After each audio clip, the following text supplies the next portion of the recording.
with the World Health Assembly that's going to start from this Sunday, the day after our election, in Geneva, Switzerland, and go to the 28th of May.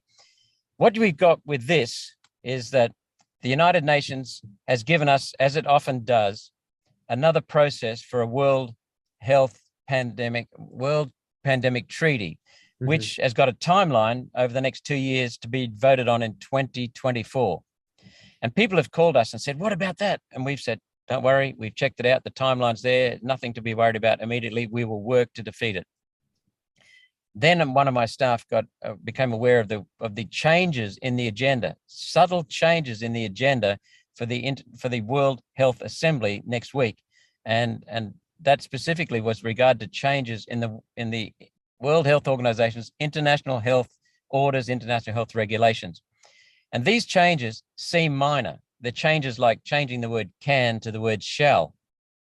But when you look at the overall context, then I'll just read out some of the provisions. The World Health Organization can put in place a committee to take over the health matters of any country it wants to that's a signatory of it. Australia is a member. The measures specific, I'll read from the notes that my staff made. Measures specifically provided for in the regulations include lockdowns. Remember, this is the UN imposing this, if we let them. The UN regulations include lockdowns, hard borders around quarantine zones, vaccine passports, mandatory check-in and contact tracing, mandatory health tests, mandatory removal, and mandatory quarantining. Even worse, compulsory vaccination is part of the international health regulations and would now be forced on all Australians if this UN vote succeeds. And the UN regulations are in place for as long as the World Health Organization decides.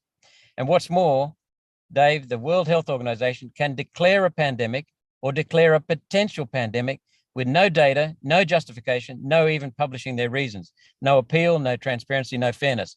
That I'm deadly concerned about. And what I'm also concerned about is the fact that I first raised that publicly on Friday last week. And I'm very pleased to say that the media seems to be waking up, because one or two journalists asked Anthony Albanese a question about it and on Monday, and another one asked a question of Scott Morrison. And both Scott Morrison and Anthony Albanese said that they welcome stronger powers from the UN World Health Organization to come into our country.